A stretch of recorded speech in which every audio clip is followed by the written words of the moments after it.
दोस्तों स्वागत है आप सबका इनकम टैक्स के एक और नए वीडियो में। जैसा कि आप लोग जानते हैं हम लोग इनकम फ्रॉम सैलरीज पढ़ रहे थे, तो इनकम फ्रॉम सैलरीज में लास्ट वाले वीडियो में हमने सैलरीज की डेफिनेशन देखी थी कि मतलब कौन कौन सी इनकम सैलरीज के अंदर में काउंट होती है।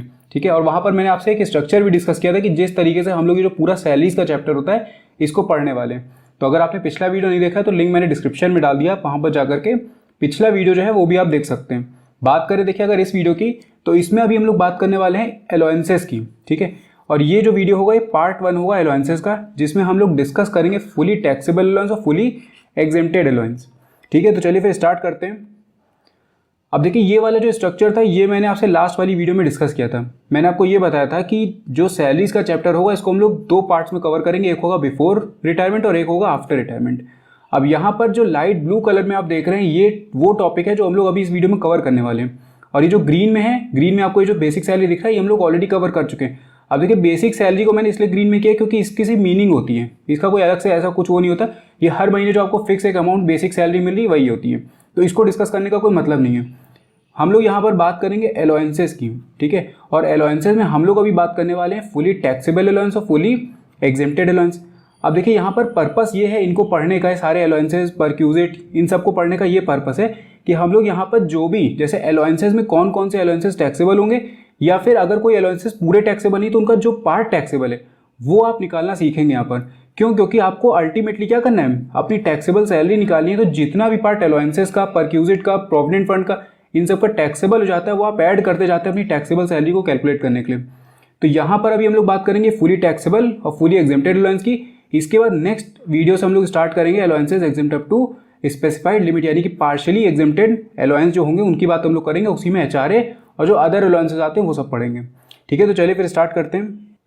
अब देखिए यहाँ पर सबसे पहले अलाउंसेस की मीनिंग समझ लेना हम लोगों के लिए ज़रूरी है।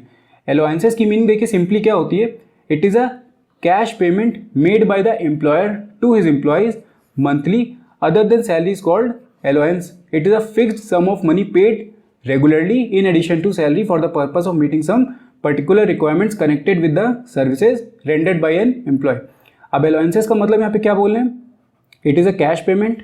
नेक्स्ट चीज़ ये क्या बोल रहे हैं, मंथली पेमेंट होगा और एक फिक्स अमाउंट यहाँ पर पेमेंट किया जाएगा। और सैलरी के अलावा अदर देन सैलरी ये मिलता है अलाउंसेस। अब अगर आप ध्यान दें यहाँ पर तो सैलरी के अलावा हम लोगों को कई चीज़ें मिल रही हैं। देखिए बेसिक सैलरी के अलावा आपको एक तो अलाउंस मिल रहा है, परक्यूजिट भी मिल रहा है, प्रॉफिट इन लियो सैलरी भी मिल सकता है, प्रोविडेंट फंड भी मिल सकता है। ठीक है, तो ये सारी चीज़ें जो होती हैं ये अदर देन सैलरी हम लोगों को मिलती हैं। डिफरेंस यहाँ पर मेन जो होता है वो अलाउंस और परक्यूजिट में आता है। ठीक है, प्रोविडेंट फंड का तो हमको पता है कि क्या होगा, लेकिन अलाउंसेस और परक्यूजिट में कई बार हम लोगों को कन्फ्यूजन क्रिएट हो जाता है। तो अलाउंस और अलाउंस देखिए, अलाउंस में क्या बोले, कैश पेमेंट है। ठीक है, मंथली बेसिस पे और फिक्स सम है। यहीं पर अगर हम परक्यूजिट की बात करें जो जिसको हम शॉर्ट में पर्क्स बोलते हैं, ठीक है, तो ये परक्यूजिट्स क्या होते हैं, ये बेनिफिट्स होते हैं। जैसे अलाउंस में अगर आपको कैश पेमेंट कर रहा है, मतलब आपको एक मंथली सैलरी, मान लीजिए आपको मंथली सैलरी मिल रही है 20,000 रुपये। ठीक है, इसके अलावा आपको 4,000 रुपये एक्स्ट्रा दे दिए गए अलाउंस के नाम पे। कोई भी अलाउंस है, अभी आप नाम देखेंगे जितने भी, तो एक अलाउंस के नाम पे आपको 4,000 रुपये एक्स्ट्रा दे दिया। अब आपको ये जिस पर्पस के लिए मिला आप चाहे उस पर्पस के लिए यूज़ करो, चाहे आप किसी और पर्पस के लिए यूज़ करो। ठीक है, बात वहाँ पे वो अलग होगी कि टैक्सेबल होगा नहीं टैक्सेबल हो, वो अलग चीज़ है। लेकिन ये आपको पहले से सैलरी के साथ में मिल जाता है कि 4,000 रुपये दे दिए, अब आप चाहें इसमें से जितना भी खर्च करें। तो ये हो गया अलाउंस। परक्यूजिट में क्या होता है कि यहाँ पर आपको बेनिफिट दिया जाता है। यहाँ पर आपको कैश पेमेंट नहीं दिया जाता था, यहाँ पर आपको बेनिफिट दिया जाएगा, वो फैसिलिटी दे दी जाएगी। जैसे मान लीजिए कार की फैसिलिटी दे दी, ठीक है, आपको कोई सर्वेंट घर पे रखवा दिया गया, आपके गैस की फैसिलिटी दे दी, इलेक्ट्रिसिटी की फैसिलिटी दे दी। तो पेमेंट नहीं किया जा रहा है यहाँ पे, कैश पेमेंट नहीं किया जा रहा है एडवांस में आपको, यहाँ पर आपको वो फैसिलिटी दी जा रही है। लेकिन कैश पेमेंट भी एक तरीके से किया जा सकता है, लेकिन वो होगा रीइंबर्समेंट के फॉर्म में। ठीक है, रीइंबर्समेंट का मतलब है कि पहले जो एम्प्लॉय वो खर्चा कर लेता है, उस खर्चे को फिर बाद में उसके बिल लगा करके वो पैसा अपने एम्प्लॉयर से मांगता है। तो ये होता है रीइंबर्समेंट। तो पर्क्स में क्या होता है, कैश पेमेंट नहीं होती, वहाँ पे फैसिलिटी मिलती। कैश पेमेंट तब हो सकती है जब वो रीइंबर्समेंट के फॉर्म में हो। लेकिन अलाउंसेस में क्या है, अलाउंसेस में कोई भी रीइंबर्समेंट नहीं होता। यहाँ पर पहले से पैसा दे देता आपका एम्प्लॉयर और अपने हिसाब से आप जो चाहे उसको खर्च करें। अगर इनके टाइप्स की बात करें तो टाइप में 3 तरीके के होंगे जो हम लोगों ने अभी डिस्कस किए। एक तो होगा फुली टैक्सेबल अलाउंस, एक होता है फुली एग्जेम्प्टेड और एक होता है पार्शियली एग्जेम्प्टेड, या फिर इसको हम बोलते हैं allowances exempt up to specified limit. ठीक है, तो ये हम लोगों ने अलाउंसेस की मीनिंग समझ ली। अब इसके बाद अगर फुली टैक्सेबल अलाउंस की हम लोग बात करें तो फुली टैक्सेबल में देखिए अब अगर आप अलाउंसेस देखेंगे तो इतने तरीके के अलाउंस है कि आप पढ़ते रह जाएंगे लेकिन वो खत्म नहीं होंगे। टैक्सेबल में भी, एग्जेम्प्टेड में भी और पार्शियली एग्जेम्प्टेड में भी इतने सारे अलाउंसेस हैं कि आप सारे नहीं पढ़ सकते। आपका मेन फोकस होना चाहिए कि जो जो आपके एग्जाम के पॉइंट ऑफ व्यू से इंपॉर्टेंट है आप बस वो समझिए। यहाँ पर मैंने कुछ एक्स्ट्रा भी लिख दिए हैं कुछ, तो उनका बस मतलब जो है वो मैं समझा दूंगा, लेकिन मेन जो होगा वो इंपॉर्टेंट आपके लिए वो डियरनेस अलाउंस और डियरनेस पे रहता है। ठीक है, अब ये डियरनेस अलाउंस और डियरनेस पे क्या होता है, जैसे पहले पॉइंट में आप देख रहे हैं डियरनेस अलाउंस एंड डियरनेस पे, आपने नाम सुना होगा महंगाई भत्ता। हर साल जो महंगाई बढ़ती जा रही है, ठीक है, उस महंगाई को बढ़ने की वजह से जो एक्स्ट्रा खर्चा उस एम्प्लॉय का हो रहा है उसको कंपेंसेट करने के लिए अलाउंस दिया जाता है। ठीक है, हर साल जो महंगाई बढ़ रही है उस महंगाई से जो कॉस्ट ऑफ लिविंग इंक्रीज हो जा रही है उस एम्प्लॉय की, उसको कंपेंसेट करने के लिए ये अलाउंस दिया जाता है, जो कि होता है डियरनेस अलाउंस। और ये मैंने कहा कि काफ़ी ज़्यादा इंपॉर्टेंट होता है आपके लिए। क्यों? क्योंकि अभी ये जब आप हाउस रेंट अलाउंस कैलकुलेट करेंगे, ठीक है, आप रेंट फ्री हाउस कैलकुलेट करेंगे, तो हर जगह पे आपको सैलरी की यूज़ वहाँ पर होगा। जब प्रोविडेंट फंड आप निकालेंगे तो वहाँ पर भी इसकी रिक्वायरमेंट होगी। तो हर जगह पर सैलरी जब आप देखते हैं वहाँ पर जैसे 40%, 10% सैलरी लिखा रहता है, तो उस लिमिट को निकालने के लिए हम लोगों को सैलरी में कई चीज़ें ऐड करनी पड़ती है। उसी में कई बार डियरनेस अलाउंस ऐड होता है, डियरनेस अलाउंस कहीं पर ऐड नहीं होता है। तो डियरनेस अलाउंस काफ़ी इंपॉर्टेंट हम लोगों के लिए बन जाता है। यहाँ पर डिफरेंस देखिए क्या होता है, डियरनेस अलाउंस लिखा हुआ है, एक डियरनेस पे लिखा हुआ है। डियरनेस अलाउंस मान लीजिए ये पूरा एक डियरनेस अलाउंस हम लोगों का। अब इस डियरनेस अलाउंस का इतना पार्ट मान लीजिए, ठीक है, ये पूरे डियरनेस अलाउंस का कुछ एक पार्ट कन्वर्ट कर दिया जाता है डियरनेस पे में अगर, तो ये डियरनेस पे क्या होता है, ये पार्ट बन जाता है सैलरी का। पार्ट बन जाता है किसका? सैलरी का, बेसिक सैलरी का ये पार्ट बन जाता है। तो ये होता है बस डियरनेस पे। अब डिफरेंस देखिए यहाँ पर और क्या एक होगा, इंपॉर्टेंस क्या चीज़ यहाँ पर मैं आपको बताना चाह रहा हूँ। डियरनेस अलाउंस कई बार जैसे आप HRA कैलकुलेट करेंगे अभी, ठीक है, एग्जाम्पल ये बता दे रहा हूँ, HRA जब आप कैलकुलेट करते हैं तो वहाँ पर दिखाता है डियरनेस अलाउंस ऐड होगा आपके बेसिक सैलरी में। मतलब जो आप इसके HRA के लिए आप सैलरी को कैलकुलेट करते हो तो वहाँ पर आपका बेसिक सैलरी ऐड होता है और प्लस आपका डियरनेस अलाउंस, प्लस और चीज़ें होती है, लेकिन हम लोग अभी डियरनेस अलाउंस की बात करें तो वहाँ पर डियरनेस अलाउंस तभी ऐड होता है जब वो एम्प्लॉयमेंट टर्म्स के अंडर में हो। ठीक है, एम्प्लॉयमेंट टर्म्स के अंडर में हो या फिर पार्ट ऑफ सैलरी के फॉर्म में दिया हो, तभी वो ऐड होता है, अदरवाइज वो ऐड नहीं होगा। तो ये चीज़ हो जाती है। डियरनेस अलाउंस अगर आपको खाली दिया हुआ है तो आप उसमें ऐड नहीं करते हो, लेकिन अगर डियरनेस अलाउंस के साथ में उन्होंने लिख दिया as per terms of employment या फिर पार्ट ऑफ द सैलरी, तो फिर आप उसमें ऐड कर देते हो। लेकिन वहीं पर देखिए अगर डियरनेस पे दिया रहता है तो डियरनेस पे के साथ में कोई कंडीशन ऐसा नहीं रखती। डियरनेस पे आपका दिया है तो वो ऐड होगा ही होगा, क्योंकि डियरनेस पे क्या होता है, it is just a part of basic salary. तो बस ये डिफरेंस होता है, आपको ये चीज़ जानना ज़रूरी था। तो डियरनेस अलाउंस हम लोग देख लिया, डियरनेस पे हम लोगों ने देख लिया। इसके बाद दूसरा देखिए यहाँ पे नेक्स्ट यहाँ पे लिखा है सिटी कंपेंसेटरी अलाउंस। तो सिटी कंपेंसेटरी अलाउंस का मतलब क्या होता है, जैसे मान लीजिए एक एम्प्लॉई है, वो लखनऊ में रह रहा है, उसका लखनऊ से ट्रांसफ़र कर दिया गया मुंबई में। अब आप भी जानते हैं कि लखनऊ की जो कॉस्ट ऑफ लिविंग है वो थोड़ी कम है as compare to cost of living of Mumbai. तो जब उसको लखनऊ से मुंबई में ट्रांसफ़र किया गया तो उसकी जो कॉस्ट ऑफ लिविंग बढ़ गई, उस कॉस्ट ऑफ लिविंग को बढ़ने की वजह से उसको कंपेंसेट किया जाता है। तो इसीलिए इसका नाम होता है सिटी कंपेंसेटरी अलाउंस। तो ये क्या नॉर्मली ट्रांसफ़र के टाइम पे दिया जाता है, ऐसे भी दिया जाता है। देखिए जितने भी अलाउंसेस होते हैं ये देख के नहीं दिए जाते किसी एक एम्प्लॉय को, ये अगर कंपनी की पॉलिसी में है तो वो हर एक एम्प्लॉय को दिए जाते हैं। तो ये हो जाता है सिटी कंपेंसेटरी अलाउंस। इसके बाद एक आता है फिक्स्ड मेडिकल अलाउंस। तो फिक्स्ड मेडिकल अलाउंस का मतलब है कि हर महीने एम्प्लॉयर जो है वो एम्प्लॉय को एक फिक्स अमाउंट दे दे रहा है उसके मेडिकल के ट्रीटमेंट्स और एक्सपेंसेस के लिए। अब वो ट्रीटमेंट वो जैसे भी करवाए, जहाँ भी करवाए, वो पूरा का पूरा अमाउंट जो है वो टैक्सेबल होगा, जितना भी पोर्शन उसको मेडिकल अलाउंस के नाम पे मिल रहा है। यहाँ पर एक चीज़ और इंपॉर्टेंट आप ध्यान रखिएगा कि मेडिकल अलाउंस और एक और टर्म होता है यहाँ पर मेडिकल बेनिफिट। ठीक है,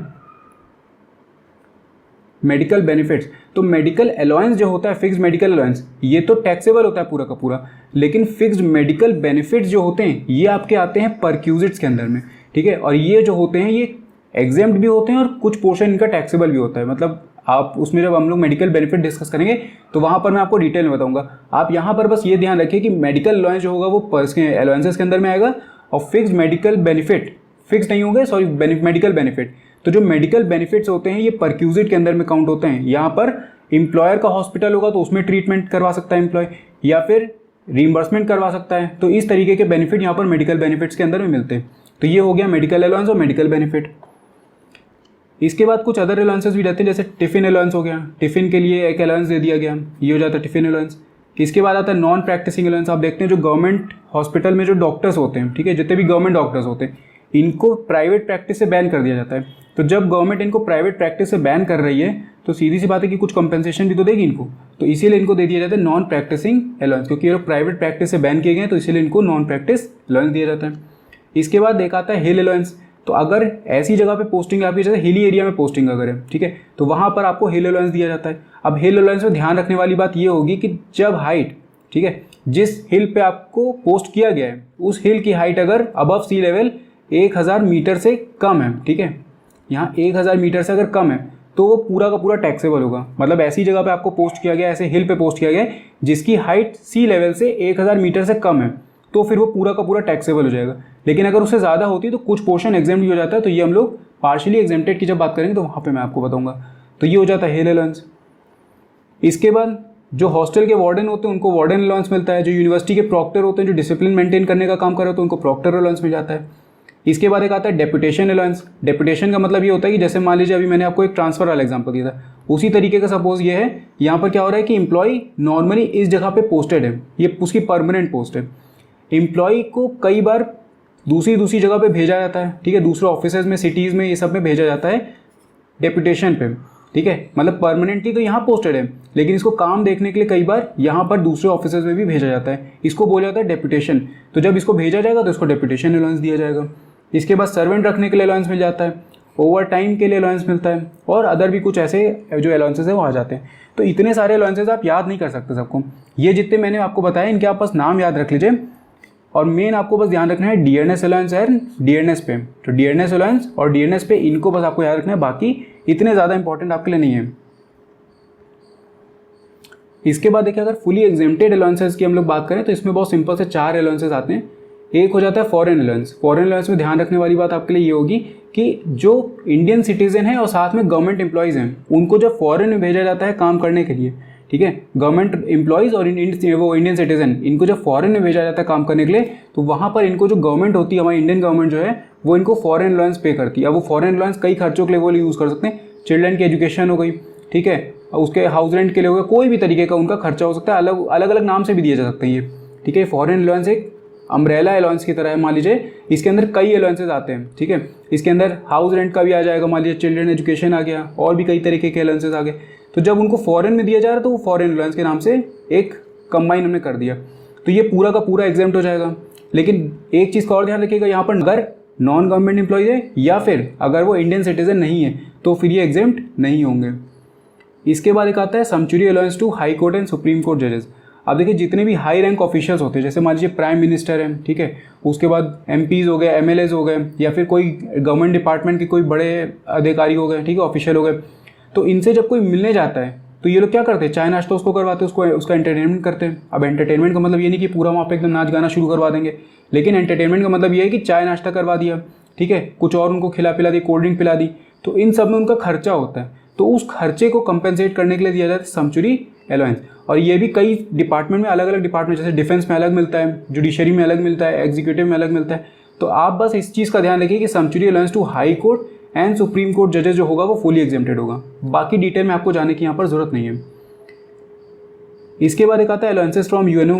तो जो यूनाइटेड नेशन ऑर्गेनाइजेशन जो अलाउंसेस मिलेंगे वो सारे एग्जेम्प्टेड हो जाएंगे। और एक लास्ट आता है पर डियम अलाउंस। अब देखिए जब भी जो एम्प्लॉई है वो कहीं बाहर बिजनेस ट्रिप वगैरह पे भेजा जाता है तो वहाँ पर उसका होटल का खर्चा होता है, लॉजिंग का हो गया, बोर्डिंग का हो गया, ये सब खर्चे हो गए, वहाँ पे चाय नाश्ता करेगा, खाना खाएगा, उसके खर्चे होंगे। तो उन सारे खर्चों को कंपेंसेट करने के लिए ये वाला अलाउंस दिया जाता है, पर डियम अलाउंस। तो ये हम लोगों ने जितने भी फुली टैक्सेबल और फुली एग्जेम्प्टेड अलाउंस थे सारे डिस्कस कर लिए। किसी भी तरीके का आपका डाउट हो आप कमेंट करके मुझसे पूछ सकते हैं। बाकी अगर वीडियो पसंद आए तो उसको लाइक करना मत भूलिएगा, चैनल को सब्सक्राइब जरूर कर दीजिएगा, क्योंकि नेक्स्ट वीडियो में हम लोग अब HRA कैलकुलेट करना सीखेंगे, उसके बाद फिर अदर अलाउंसेस भी हम लोग एक एक करके बात करने वाले हैं। मैं मिलता हूँ आपसे नेक्स्ट वीडियो में। Thank you.